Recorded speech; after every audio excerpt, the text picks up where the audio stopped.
जी classes में आप सभी का स्वागत है।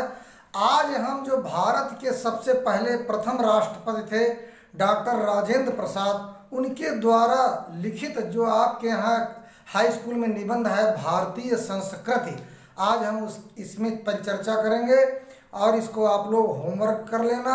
वीडियो शुरू करने के पहले आप लोग वीडियो को लाइक कर दीजिए, कमेंट कर दीजिए, बेल आइकन घंटी बजा दीजिए और बच्चों इस वीडियो को शेयर कर देना। इससे आप अपना होमवर्क भी कर सकते हो, तैयारी भी कर सकते हो। तो देखिए, इसमें से पहला जो टॉपिक है आपके लेसन में कि अगर असम की पहाड़ियों में वर्ष में 300 इंच वर्षा मिलेगी तो जैसलमेर की तप्त भूमि भी मिलेगी, जहां साल में 2-4 इंच भी वर्षा नहीं होती। कोई ऐसा अन्न नहीं जो यहाँ उत्पन्न न किया जाता हो, कोई ऐसा फल नहीं जो यहाँ पैदा नहीं किया जा सके, कोई ऐसा खनिज पदार्थ नहीं जो यहाँ के भूगर्भ में न पाया जाता हो और न कोई ऐसा वृक्ष अथवा जानवर है जो यहाँ फैले हुए जंगलों में न मिले। यदि इस सिद्धांत को देखना हो कि वातावरण के प्रभाव का असर इंसान के रहन सहन, खान पान, वेशभूषा, शरीर और मस्तिष्क पर पड़ता है तो उसका जीता जागता प्रमाण भारत में बसने वाले भिन्न भिन्न प्रांतों के लोग देते हैं। इसके बाद इस टॉपिक में 3 प्रश्न पूछे जाएंगे। पहला प्रश्न है आपका, उपर्युक्त गद्यांश का संदर्भ लिखिए। तो बच्चों संदर्भ हेडिंग डालिए और लिखना कि प्रस्तुत गद्यांश हमारी पाठ्य पुस्तक में संकलित भारतीय संस्कृति पाठ से उद्धृत है। इसके लेखक डॉक्टर राजेंद्र प्रसाद जी हैं। इसके बाद रेखांकित अंश की व्याख्या। अब बच्चों जहां जहां जिस लाइन के नीचे, पंक्ति के नीचे रेखा खींची है आपको उसी की व्याख्या करना है। इसके बाद आप हेडिंग डालो रेखांकित अंश की व्याख्या। तो कहा वातावरण के प्रभाव का असर से लेकर के लोग देते हैं। क्या देते हैं? देखिए, इन पंक्तियों में लेखक कहता है कि वैज्ञानिक सिद्धांत है कि वातावरण का प्रभाव मनुष्य के रहन सहन, खान पान, वेशभूषा, शरीर और मस्तिष्क पर पड़ता है। यह सिद्धांत हमारे देश भारत पर पूर्ण रूप से लागू होता है। भारत की प्राकृतिक विविधता का यहाँ के लोगों के रहन सहन, वेशभूषा, खान पान, शरीर और मस्तिष्क पर भी खूब प्रभाव पड़ा है। भारत के विभिन्न राज्यों के लोगों में यह विविधता स्पष्ट रूप से देखने को मिलती है। इसका प्रमुख कारण यहाँ की प्राकृतिक विविधता अथवा जलवायु भी है, जलवायु ही है। देखिए बच्चों, अगर आप कश्मीर से और कन्याकुमारी यानी भारत के उत्तर से दक्षिण तक और पूरब से पश्चिम तक, है ना, आसाम से राजस्थान तक यात्रा करोगे तो हर जगह का एटमॉस्फेयर, हर जगह प्राकृतिक वर्णन, हर जगह प्राकृतिक वातावरण अलग अलग है। देखिए, जम्मू कश्मीर में ठंडी पड़ती है, राजस्थान में गर्मी पड़ती है, असम में बरसात बहुत होती है, दक्षिण भारत में समुद्र का असर है। तो इन सब प्राकृतिक वातावरणों का असर मनुष्यों पर भी पड़ा। मनुष्य भी यहाँ पर अलग अलग प्रकार के इस भारत देश में दिखाई देंगे। इसलिए भारत देश के अंदर तमाम देश ऐसा महसूस होता है यहाँ पर, है ना। तो यहाँ पर यही जो है डॉक्टर राजेंद्र प्रसाद समझाना चाहते हैं कि इसका प्रमुख कारण यहाँ की प्राकृतिक विविधता अथवा जलवायु ही है। इसके बाद तीसरा टॉपिक है कि उपर्युक्त गद्यांश में असम और जैसलमेर की वर्षा के विषय में क्या बताया गया है। तो गद्यांश में असम और जैसलमेर की वर्षा के विषय में बताया गया है कि असम की पहाड़ियों में वर्ष में 300 इंच वर्षा मिलेगी, किंतु जैसलमेर जो राजस्थान में है, जैसलमेर की तप्त भूमि में साल में 2-4 इंच भी वर्षा नहीं है। तो देखिए, आसाम में ज़्यादा वर्षा, जैसलमेर में कम वर्षा, ज़्यादा से ज़्यादा कम से कम भारत देश में ही मिलेगी, यही डॉक्टर राजेंद्र प्रसाद जी कहना चाहते हैं। इसके बाद इस लेसन का अगला टॉपिक देखिए आपके स्क्रीन पर, भिन्न भिन्न धर्मों के मानने वाले भी, है ना, जो सारी दुनिया के सभी देशों में बसे हुए हैं, यहाँ भी थोड़ी बहुत संख्या में पाए जाते हैं। और जिस तरह यहाँ की बोलियों में है, और जिस तरह यहाँ की बोलियों की गिनती आसान नहीं, उसी तरह यहाँ भिन्न भिन्न धर्मों के संप्रदायों को भी गिनती आसान नहीं। इन विविधताओं को देखकर यदि अपरिचित आदमी घबरा कर कह उठे कि यह एक देश नहीं अनेक देशों का एक समूह है, या एक जाति नहीं अनेक जातियों का समूह है, तो इसमें आश्चर्य की कोई बात नहीं। यहाँ पर पहला टॉपिक फिर आएगा, उपयुक्त गद्यांश का संदर्भ लिखो, तो संदर्भ तो जो पहला बताया वही लिख देना। इसके बाद गद्यांश के रेखांकित अंश की व्याख्या कीजिए। अब जहाँ जहाँ लाइन है वहाँ पर हम व्याख्या करेंगे। तो कहाँ कहाँ लाइन है कि इन विभिन्नताओं को देखकर से लेकर के कोई बात नहीं, तो हेडिंग डालो रेखांकित अंश की व्याख्या। तो इन पंक्तियों में लेखक कहता है कि भारत के विभिन्न प्रांतों की प्रांतों की विविधताओं यानी अलगपन को देखकर कोई अजनबी यानी अनजान व्यक्ति ऐसा अनुभव कर सकता है कि भारत एक देश न होकर कई देशों का समुच्चय है, यानी भारत देश के अंदर भी कई देश है ना। इसी प्रकार भारत की अनेक जातियों को अनेक राष्ट्रीयताओं को में गिना जा सकता है।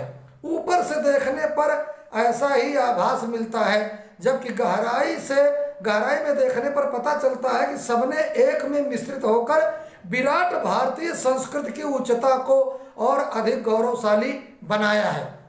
ऐसे मालूम देगा कि भारत एक है, लेकिन अगर भारत के अंदर यात्रा करो तो ऐसा लगता है एक देश के अंदर कई देश हैं। कहीं पर आसाम के लोग हैं, कहीं पर राजस्थानी, कहीं पर कश्मीर के, कहीं उत्तर प्रदेश, कहीं मराठी, कहीं पंजाबी, इस तरह से कहीं हरियाणवी, इस तरह से एक देश के अंदर अनेक जातियों का समावेश है। इसलिए पूरे संसार के दर्शन हम भारत के अंदर कर सकते हैं, ये यहाँ पर डॉक्टर राजेंद्र प्रसाद ने कहा। अगला क्वेश्चन है कि उपर्युक्त गद्यांश में भारत की बोलियों एवं संप्रदायों के संबंध में क्या बताया गया। संप्रदाय माने धर्म है ना। तो ये प्रस्तुत गद्यांश में भारत की बोलियों एवं संप्रदायों के यानी धर्मों के संबंध में बताया गया है कि यहाँ की बोलियों की गिनती आसान नहीं है ना। उसी तरह यहाँ के भिन्न भिन्न अलग अलग संप्रदायों की भी गिनती सरल नहीं है। यहाँ पर तमाम प्रकार की बोली हैं, कहो राजस्थानी भाषा, कहूँ भोजपुरी, कहूँ पंजाबी, कहूँ जो मराठी, कहूँ कन्नड़ है, कहूँ हिंदी है ना, कहूँ अवधी, इस तरह से अनेक बोलियां यहाँ पर हैं। इसके बाद बच्चों अगला टॉपिक आता है, बहुत इंपॉर्टेंट। देखिए, यह केवल एक काव्य की भावना नहीं है बल्कि एक ऐतिहासिक सत्य है जो हजारों वर्षों से अलग अलग अस्तित्व रखते हुए अनेकानेक जलप्रपातों और प्रवाहों का संगम स्थल बनकर एक प्रकांड और प्रगाढ़ सागर के रूप में भारत में व्याप्त है, जिसे भारतीय संस्कृति का नाम दे सकते हैं। इन अलग अलग नदियों के उद्गम भिन्न भिन्न हो सकते हैं और रहे हैं, इनकी धाराएं भी अलग अलग बही हैं और प्रदेश के अनुसार विभिन्न प्रकार के अन्न और फल फूल उत्पन्न करती रही हैं, पर सब में एक ही शुद्ध, सुंदर, स्वस्थ और शीतल जल बहता रहा है जो उद्गम और संगम में एक ही हो जाता है। तो पहला टॉपिक उपयुक्त गद्यांश का संदर्भ लिखिए, जो मैंने पहले बता दिया। गद्यांश के रेखांकित अंश की व्याख्या कीजिए। अब जहाँ जहाँ रेखाएं खींची हैं उसी व्याख्या करेंगे। तो हेडिंग डालो रेखांकित अंश की व्याख्या। तो प्रस्तुत पंक्तियों में लेखक कहता है कि यहाँ सिर्फ काव्य की भावना नहीं है अपितु चिरंतन सत्य है जो सहस्त्रों वर्षों से पृथक पृथक अस्तित्व रखते हुए विभिन्न जल प्रपातों और प्रवाहों का संगम स्थल बनकर समुद्र के रूप में व्याप्त है ना, जो हमारे समक्ष मौजूद है। इसे हम भारतीय संस्कृत नाम दे सकते हैं। तात्पर्य यह है कि विभिन्न झरनों और नदियों के उद्गम स्थल अलग अलग होने पर भी उनका जल दूर दूर से आकर सागर की गोद में समा जाता है और उनका संगम सागर कहलाता है। उसी प्रकार भारत में अनेक विचारधाराओं के लोग रहते हैं और विभिन्न धर्मों तथा संप्रदायों के झरने हजारों वर्षों से भारत में आकर मिलते रहे हैं। इन सबके मिलने से एक विस्तृत और गहरे सागर का निर्माण हुआ है। इसी सागर को भारतीय संस्कृत कहते हैं। इस टॉपिक में अगला जो है क्वेश्चन है, उपयुक्त गद्यांश के आधार पर भारतीय संस्कृत की एक विशेषता लिख बताइए। तो विविधता में भी एकता भारतीय संस्कृत की प्रमुख विशेषता है। देखिए बच्चों, यहाँ पर जो है लेखक ये कहना चाहते हैं, राष्ट्रपति जी यानी डॉक्टर राजेंद्र प्रसाद जी ये कहना चाहते हैं कि जैसे हर जगह नदियाँ अलग अलग बहती हैं, झरने अलग अलग हैं, लेकिन उन नदियों का पानी कहाँ इकट्ठा होता? समुद्र में या संगम में एक हो जाते। उसी प्रकार से हमारे देश में भी अनेक प्रकार के धर्म के लोग हैं, अनेक प्रकार के जात के लोग हैं, लेकिन उनका मिलन एकता में ही होता है। इसलिए यहाँ पर कहा गया कि भारतीय संस्कृति की विशेषता है अनेकता में एकता। अनेकता में एकता, भले हम लोग अलग अलग हों, लेकिन हमारी भारतीय संस्कृति एक है, हमारी भारतीय सभ्यता एक है। अगला टॉपिक देखेंगे। आज हम इसी निर्मल शुद्ध शीतल और स्वस्थ अमृत की तलाश में हैं और हमारी इच्छा, अभिलाषा और प्रयत्न यह है कि वह इन सभी अलग अलग बहती हुई नदियों में अभी भी उसी तरह बहता रहे और इनको वह अमृत देता रहे जो जमाने के हजारों थपेड़ों को बर्दाश्त करता हुआ भी आज हमारे अस्तित्व को कायम रखे हुए है और रखेगा। इसमें पहला क्वेश्चन है, उपर्युक्त गद्यांश का संदर्भ लिखिए। तो जो मैंने पहले बताया वही आप लिखिए। गद्यांश के रेखांकित अंश की व्याख्या कीजिए। अब इस टॉपिक में हर जगह पूरी लाइन में रेखाएं खींची हैं, तो हम पूरे का जो है यहाँ पर व्याख्या करेंगे। तो हम हेडिंग डालेंगे रेखांकित अंश की व्याख्या। भारत देश ने तरह तरह के अनेक संकट झेले हैं, है ना, तथापि भारतीय संस्कृति की विभिन्नता में एकता एक ऐसा तत्व है जो आज तक मिटाया नहीं जा सका है।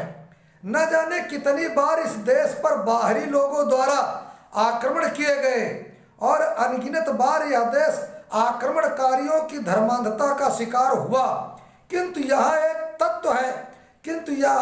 एक तत्व ही भारतीय संस्कृति का अमृत तत्व है।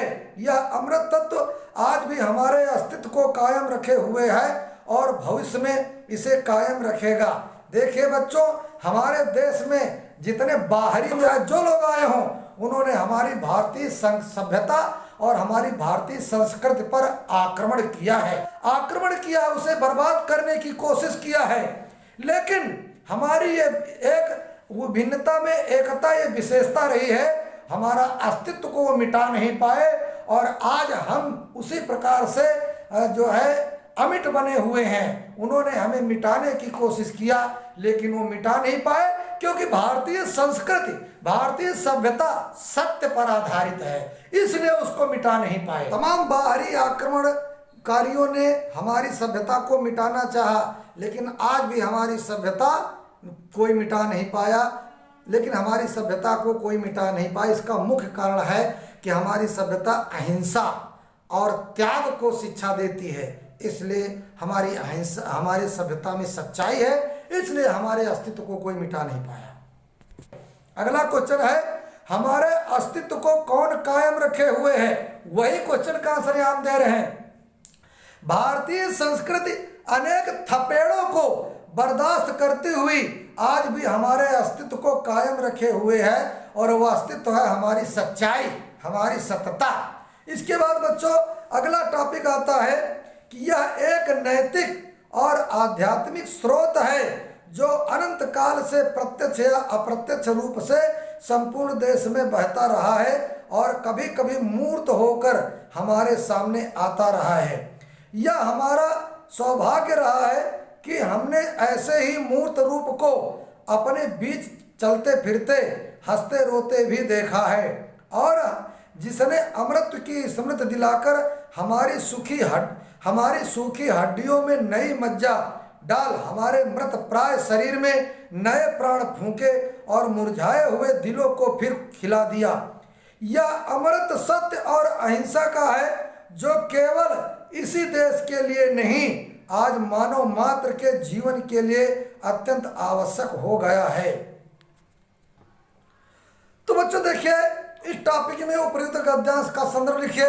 तो संदर्भ तो वही लिखना जो पहले हम लिख दिया, फिर बता देते हैं। संदर्भ प्रस्तुत गद्यांश हमारी पाठ्य पुस्तक में संकलित भारतीय संस्कृत पाठ से उद्धृत किया गया। इसके लेखक भारत के प्रथम राष्ट्रपति डॉक्टर राजेंद्र प्रसाद जी हैं। रेखांकित अंश की, गद्यांश के रेखांकित अंश की व्याख्या कीजिए। अब हेडिंग डालो रेखांकित अंश की व्याख्या। तो प्रस्तुत पंक्तियों में लेखक कहता है कि हमारे देश में प्राचीन काल से ही नैतिक और आध्यात्मिक स्रोत प्रवाहित होता आया है। उस प्रवाह को हमने अपने बीच साकार रूप में चलते फिरते हंसते रोते भी देखा है। उस प्रवाह ने हमें अमृत की याद दिलाकर हमारे मृत प्राय शरीर में नई ऊर्जा का संचार भी किया है। उदाहरणार्थ महात्मा गांधी जैसे महान विभूत ने भारत को उसकी अमरता का फिर से स्मरण कराया। परिणाम स्वरूप निर्जीवता की सीमा तक शिथिल पड़े भारत में एक बार फिर से नव प्राणों का संचार हो उठा है। ऐसा लगने लगा कि हमारे शरीर की सूखी हड्डियों में नवीन मज्जा भर गई। निराशा से मुरझाए हुए हमारे मन में आशा का संचार हो गया। इसके बाद बच्चों अगला क्वेश्चन, लेखक ने गद्यांश में क्या संदेश देना चाहा है? तो लेखक का प्रमुख संदेश यह है कि अमृत तो आध्यात्मिक चेतना है, सत्य और अहिंसा में पूर्ण आस्था है, एकत्व की भावना ही है जो हमारे अस्तित्व को कायम रखे हुए है। सत्य और अहिंसा प्राणी मात्र के लिए अत्यावश्यक है। इसके बाद बच्चों अगला है टॉपिक, व्यक्ति अपनी उन्नति और विकास चाहता है और यदि एक ही उन्नति और विकास दूसरे की उन्नति और विकास में बाधक हो तो संघर्ष उत्पन्न होता है। और यह संघर्ष तभी दूर हो सकता है जब उसके विकास के पथ अहिंसा के हों। हमारी सारी संस्कृति का मूलाधार इसी अहिंसा तत्व पर स्थापित रहा है। जहाँ जहाँ हमारे नैतिक सिद्धांतों का वर्णन आया है, अहिंसा को ही उनमें मुख्य स्थान दिया गया है। अहिंसा का दूसरा नाम या दूसरा रूप त्याग है और हिंसा का दूसरा रूप या दूसरा नाम स्वार्थ है, जो प्रायः भोग के रूप में हमारे सामने आता है। परंतु हमारी सभ्यता ने तो भोग भी त्याग ही से निकाला है और भोग भी त्याग में ही पाया है। श्रुति कहती है तेन त्यक्तेन भुंजी था। इसी के द्वारा हम व्यक्ति के बीच का विरोध, व्यक्ति और समाज के बीच का विरोध, समाज और समाज के बीच का विरोध, देश और देश के बीच के विरोध को मिटाना चाहते हैं। हमारी नैतिक चेतना इसी तत्व से ओतप्रोत है। उपयुक्त गद्यांश का संदर्भ लिखिए। तो संदर्भ वही लिखना। गद्यांश के रेखांकित अंश की व्याख्या कीजिए। अब जहाँ जहाँ रेखा है हम उसकी व्याख्या करेंगे। हेडिंग डालो रेखांकित अंश की व्याख्या। लेखक कहता है कि विकास का मार्ग अहिंसात्मक होता है। हमारी संपूर्ण संस्कृति अहिंसा पर स्थित है। जहाँ भौतिक सिद्धांतों की बात आई है, अहिंसा को सर्वोपरि स्थान दिया गया है। अहिंसा का दूसरा नाम त्याग है और हिंसा का दूसरा नाम स्वार्थ है, जो प्रायः भोग के रूप में हमारे समक्ष प्रस्तुत होता है। लेकिन हमारी सभ्यता में भोग भी त्याग से प्रस्फुटित हुआ है और भोग भी त्याग से प्राप्त किया गया है। स्वार्थ के दुष्परिणाम होते हैं व्यक्ति के बीच, व्यक्ति समाज के बीच, समाज के बीच, देश और देश के बीच विरोध पैदा होना। इसके बाद बच्चों अगला है कि स्वार्थ के क्या क्या दुष्परिणाम होते हैं। तो यहाँ पर आंसर होगा कि हमारी संस्कृति का मूलाधार अहिंसा है, जिसका दूसरा नाम त्याग है ना। तो इस प्रकार से आप जो है वीडियो को लाइक, सब्सक्राइब और कमेंट करो और बेल आइकन घंटी बजा दो। धन्यवाद, जिससे अगली नोटिफिकेशन आप तक पहुंच सके।